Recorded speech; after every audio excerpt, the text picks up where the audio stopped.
자, 이런 과정 속에서 재밌는 얘기 하나 더 있습니다. 자, 무슨 얘기냐? 잘 보세요. 제가 어제도 전해드렸는데요. 바로 이런 겁니다. 어제 윤석열 대통령이 제2대 공수처장 후보 오동훈 변호사를 지명했다라고 제가 말씀을 드렸었습니다. 자, 그런데 이와 관련돼서 지금 민주당과 저기 좌편향된 언론들이 어떻게 보도를 하고 있느냐? 이렇게 말을 하고 있습니다. 일단 민주당. 공수처장 후보 공정수사 이끌지 의문이다. 철저 검증할 것이다. 말하고 있어요. 안 좋아하는 거죠? 안 좋아하는 겁니다. 자, 더 나아가서 JTBC 이렇게 얘기하고 있습니다. 최상병 사건 피의자 소환 날 공수처장의 판사 출신 지명. 자, 보시는 것처럼 별로 안 좋은 시선으로 보고 있는 겁니다. 자, MBC 이렇게 보도하고 있습니다. 96일 만에 공수처장 후보 지명, 최상병 특검 방어용 이렇게 보고 있어요. 자, 그러니까 딱 보더라도 어제 윤석열 대통령의 공수처장 지명과 관련돼서 민주당과 좌편향 언론들이 굉장히 싫어하다는 것을 우리가 확인해 볼 수 있다는 것이죠. 자, 그러면 여기서 중요한 건 바로 이런 거예요. 이런 과정 속에서 지금 민주당이 또 한 차례 우리 국민들을 속여 먹으려고 하고 있다는 겁니다. 자, 무슨 얘기냐? 잘 보세요. 민주당이 이런 얘기를 하더라고요. 어제 오동훈 후보자를 지명과 관련돼서 이런 얘기를 합니다. 윤 대통령이 야당의 의견 고려 없이 오동훈 공수처장 후보자를 지명했다라는 겁니다.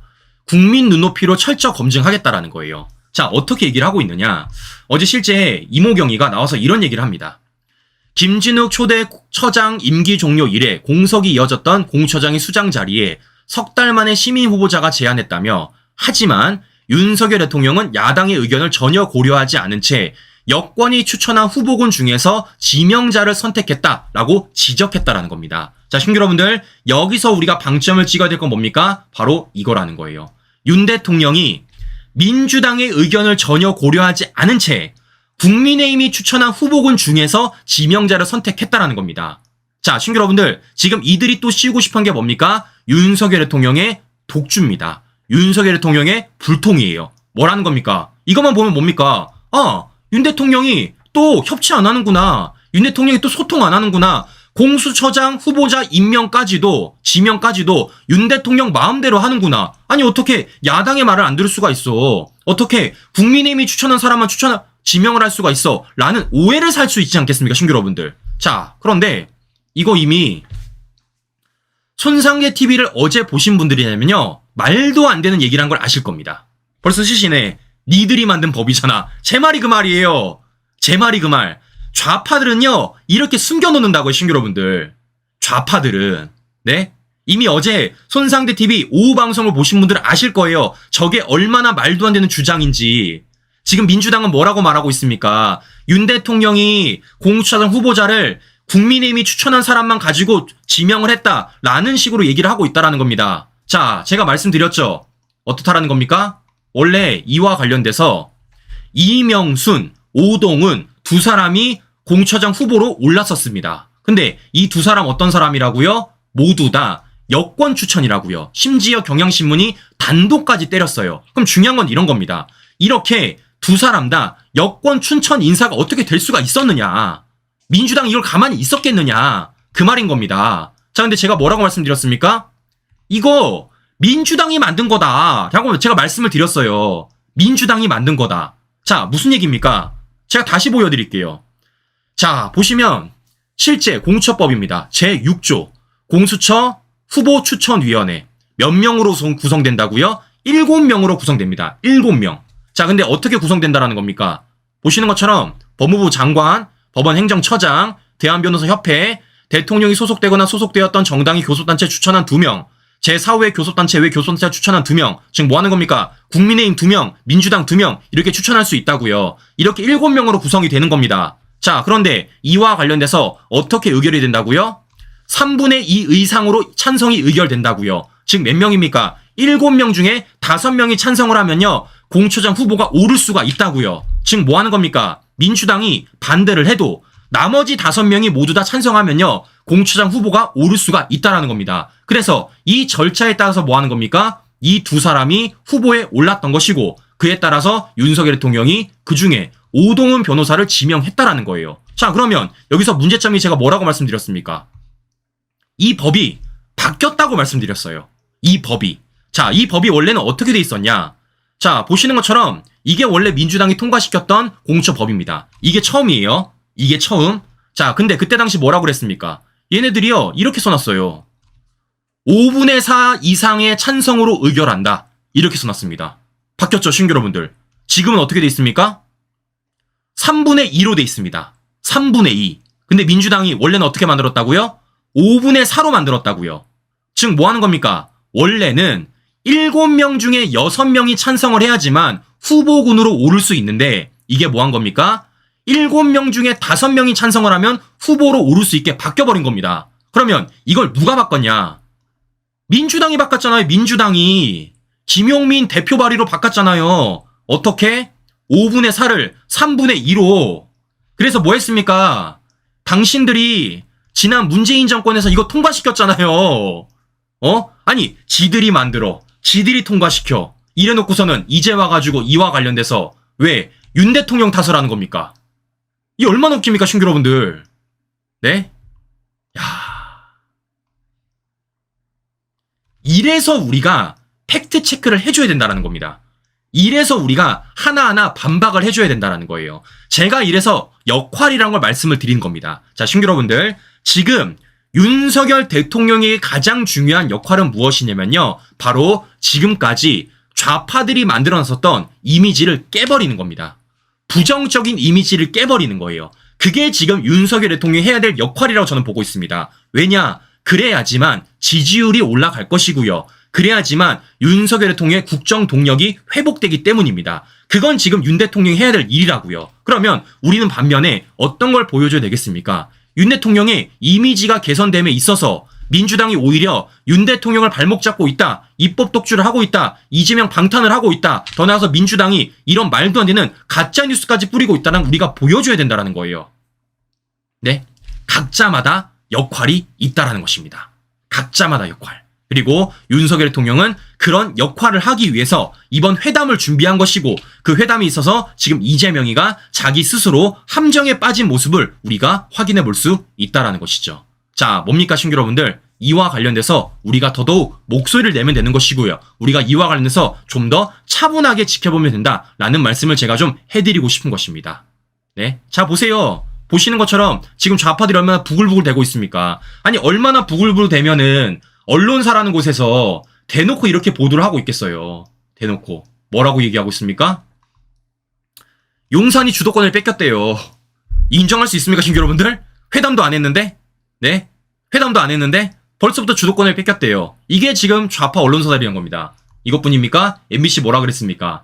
만남 이상의 회담 결과가 나올까 말하고 있습니다. 뭐 하는 겁니까? 결과물이 나와야 된다라고 역설적으로 얘기하고 있다는 겁니다. 즉 이들이 뭐 하는 겁니까? 딱 보더라도 지금 이재명이 주도권이 뺏겼고 더 나아가 딱 보더라도 회담에 있어서 실질적인 성과가 안 나올 것 같으니까 지금 저런 식으로 벌써부터 언론 플레이를 펼치고 있다는 것을 우리가 확인해 볼 수 있다는 것입니다. 자, 즉 뭡니까? 이번 회담에 있어서 주도권은 우리가 쥐고 있다. 이 주도권에 따라서 뭐 하면 됩니까? 이재명과 관련돼서 오히려 더 다급하게 만들면 된다라는 말씀을 제가 좀 해드리고 싶은 것입니다. 즉 뭐 하는 거예요? 각자의 목적이 다르다. 윤 대통령의 목적은 불통일한 이미지를 깨는 것이고 그런 이미지를 깨임에 있어서 누구에게 보여주고 싶은 겁니까? 그동안 윤석열 대통령을 불통일하고 프레임 씌웠던 언론들과 좌파들한테 보여주면 되는 것이고요. 반대로 이재명 뭐라는 겁니까? 성과를 내야 되는데 그 성과는 누구에게 보여주고 싶다는 거예요? 개딸들한테 보여주고 싶다는 겁니다. 근데 그 성과가 안 나면 이재명 어떻게 되는 겁니까? 실질적으로 아무것도 못하게 돼버리는 거예요. 우리는 반대로 보여주면 되는 겁니다. 이재명이 성과가 없다라는 것. 반면에 윤 대통령은 소통을 하고 있다는 것. 더 나아가서 민주당이 윤 대통령의 발목을 잡고 있다. 심지어는 지들이 만든 법조차도 국민들을 속이려고 하고 있다라는 것을 우리가 보여주면 된다라는 것이죠. 네. 자, 이런 과정 속에서 우리가 회담을 지켜본다라면 우리가 이 회담을 좀 전전긍긍하지 않고 걱정하지 않고 바라볼 수 있지 않을까라는 말씀을 제가 좀 해드리고 싶은 것입니다. 자, 신규 여러분들, 제가 정리를 해드렸어요. 이번 회담의 목적이 어떻게 다른지, 더 나아가 이번 회담과 있어서 지금 누구에게 보여주고 싶은지, 윤 대통령과 이재명이 서로 다르다는 걸 우리가 보여주고 싶었고 그와 관련돼서 윤 대통령이 어떻게 나가면 좋을지 제가 좀 보여드렸습니다. 자, 그러면 중요한 건 이런 겁니다. 시간이 지나면 지날수록 우리에게 유리하다라는 거예요. 우리에게 유리하다라는 겁니다. 즉 뭐 하는 겁니까? 이 만남이 반복되면 반복될수록 윤 대통령은요 더 이상 불통일한 이미지가 씌워질 수가 없습니다. 생각해 보십시오. 이재명이랑 한 차례 만났어, 두 차례 만났어, 세 차례 만났어. 근데 누가 불통일을 얘기합니까? 아무도 말할 수가 없어요. 근데 반면에 이 만남 중에서 계속해서 실질적인 성과가 안 나오면 이재명 어떻게 된다는 겁니까? 똥줄이 탈 수밖에 없어요. 왜냐? 이 두 번 만났는데 성과가 없어. 세 번 만났는데 성과가 또 없어. 네 번 만났는데 성과가 또 없어. 뭐 이재명은 뭐 하는 겁니까? 개딸들한테 나 이거 했습니다 라고 보여줄 수 있는 게 없다라는 겁니다. 나 이런 사람이야 라는 말을 할 수가 없다라는 거예요. 그러면 이런 시간이 지나면 지날수록 민주당과 이재명은 어떻게 되겠습니까? 똥줄이 탈 수밖에 없는 것이고 뭐 하면 되겠습니까? 이런 모습 보여주는 거죠. 이런 모습. 안 해. 예의가 없어. 약속을 어기기 때문에 다 취소야. 이런 모습 보여주는 겁니다. 즉 뭐 하는 겁니까? 이 판을 이재명과 민주당이 엎어버리면 되는 겁니다. 엎어버리면 되는 거예요.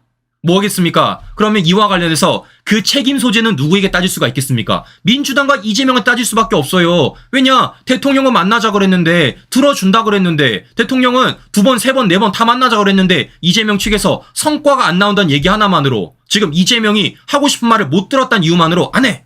예의가 없어. 다 취소야. 라고 말하면 뭐 합니까? 이재명 민주당 측이 상 없는 겁니다,兄여러분들. 그러면 뭡니까? 제가 누차 말씀드린 대로 이건 상을 먼저 없는 쪽이 지는 겁니다. 상을 먼저 없는 쪽이 지는 거예요. 아니 생각해 보십시오. 윤 대통령이 예쁘게 상을 차려놨는데 이재명이 자기 거 듣고 싶어하는 말 못 들었다고 자기가 내고 싶어하는 성과 못 냈다고 상을 엎어보십시오. 얼마나 짜증나겠습니까? 네? 우리 국민들이 어떻게 생각하겠어요? 이와 관련돼가지고. 누구를 편을 더 듣겠냐고요. 당연히 윤석열 대통령의 편을 더 들 수밖에 없다라는 것입니다. 우리는 그런 관점으로서 이번 회담을 지켜봐야지 그냥 무조건적으로 윤석열 대통령이 이재명 왜 만나냐라고 비판하시 바라보면요. 답이 없다라는 말씀을 제가 좀 해드리고 싶은 것입니다. 자, 근데 제가 뭐라 말씀드렸죠? 누차 말씀을 드렸지만 이와 관련돼서 우리가 각자의 역할을 해야 된다는 거. 각자의 역할. 윤석열 대통령은 계속 이러한 소통이란 이미지를 가져가고 협치란 이미지를 가져가고 반면에 우리는 뭐라는 겁니까? 소문 내야 된다라 소문. 네, 소문. 윤 대통령이 이렇게 협치와 소통을 하고 있는데 민주당은 지금 뒤에서 요런 일을 하고 있다. 입법 독주하고 있다. 심지어는 지들이 만든 법까지도 국민들을 속이고 있다라는 말을 우리가 계속해서 보여줘야 된다라는 겁니다. 계속해서. 네. 자, 우리 시청자 여러분들 이거 해보자고요. 우리 이거 해보자라는 겁니다. 자, 그렇기 때문에 저는 너무 기대됩니다. 다음 주 월요일 날 과연 이와 관련돼서 어떤 소식들이 들려 나올지. 자, 분명히 이재명과 민주당 측에서도 고민 많을 거예요. 그냥 당하진 않을 겁니다. 아마 정말 많은 꼼수와 정말 많은 생각들을 하고 이 회담을 참석을 할 겁니다. 자, 그런 과정 속에서 뭐 하면 되겠습니까? 간단합니다. 대통령은요, 들어만 주면 돼요. 들어만 주면 됩니다. 뭐 하는 겁니까? 결론적으로 이재명에게 아무런 성과도 지어주지 않으면 된다 라는 말씀을 제가 좀 해드리면서 자, 마지막 소식 제가 하나 좀 더 전해드릴까 하는데요. 자, 이 소식 좀 전해드리겠습니다. 자, 어제입니다. 서울시 의회가 학생 인권 조례안을 폐지를 했습니다. 자, 그러니까 사실상 좌파들이 만들어놨었던 그런 말도 안 되는 조례안을 어제 서울시 의회가 폐지한 겁니다. 이와 관련돼서 조 의원이가 지금 거부권을 얘기하고 있고 더 나아가 지금 뭐 하고 있는 겁니까? 천막 농성까지 지금 예고하고 있다라는 거예요. 참고로 말씀드리면 이거 충남이 이어서 두 번째입니다, 신규 여러분들. 자, 이게 바로 뭡니까, 신규 여러분들? 지방 권력이라는 거예요. 지방 권력. 제가 이번 총선과 관련된 우리 시청자 여러분들에게 이런 말씀 제가 전해드린 적이 있습니다. 자, 무슨 얘기냐? 우리는 지난 2년 전까지는 아무것도 갖고 있지 않았다. 아무것도 갖고 있지 않았다. 우리요, 대통령도 문재인이었고요. 서울시장도 박원순이었고요. 민주당 180석 갖고 있었습니다. 우리 아무것도 없었어요.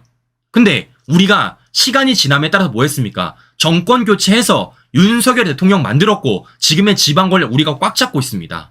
자, 제가 보여드리는 거예요. 이게 바로 지금 행정 권력과 지방 권력의 효능감이라고 제가 좀 보여드리고 싶은 것입니다. 효능감. 잘 생각해 보세요. 만약에 우리가 지방 권력을 뺏겼다라면 이거 할 수 있겠습니까? 못하죠. 절대 못하죠. 만약에 우리가 행정 권력을 뺏겼더라면 지금 실제 국민의힘이 추천한 오동훈 변호사 지명할 수 있었겠습니까? 못하죠. 못합니다. 즉 지금 민주당과 좌파들이 우리의 행정 권력과 지방 권력을 노린 이유도 바로 이런 것 때문인 거고, 우리는 이런 지방 권력과 행정 권력을 그래서 반드시 지켜야 한다라는 겁니다. 즉 뭐 하는 겁니까? 우리가 가지고 있는 걸 지켜내면서 우리가 가지고 있는 걸 통해서 저들과 싸워야 한다라는 거예요. 근데 지금 어떤 상황들이 벌어지고 있습니까? 오히려 우리가 가진 것과 관련돼 가지고 민주당과 나누자는 사람들이 있고, 오히려 우리가 가진 것을 두고선 비판하는 사람들까지 있다라는 것입니다. 자, 신규 여러분들, 제가 누차 말씀을 드리지만 우리가 가진 것을 더 철저하게 지켜낼 때, 우리가 가진 것을 더 완벽하게 막아낼 때 우리는 뭐 할 수 있다는 겁니까? 반격이라는 걸 할 수가 있다는 겁니다. 반격이라는 걸요. 네, 그렇기 때문에 지금은 누가 뭐라 그래도 윤석열 대통령을 지키고 우리의 행정 권력을 지키는 게 우선순위고, 더 나아가 이걸 지켜낼 때 다음 선거에 있어서, 특히 2년 뒤 지방선거에 있어서 우리가 지방 권력도 다시 가져올 수 있다라는 말씀을 제가 좀 전해드리고 싶은 것입니다. 자, 그렇기 때문에 우리 시청자 여러분들, 지금은요, 누차 말씀드렸지만 똘똘 뭉쳐야 됩니다. 똘똘 뭉쳐서 윤석열 정부를 지킨다는 생각으로서 우리가 민주당과 대적해야 된다라는 말씀을 다시 한 번 더 드려보면서 정말 오늘 방송 마무리해 보도록 하겠습니다. 네, 오늘 주말입니다. 우리 행복한 주말 보내시고요. 전 다음 방송 다시 뵙도록 하겠습니다. 오늘도 긴 시간 끝까지 시청자 여러분 감사합니다.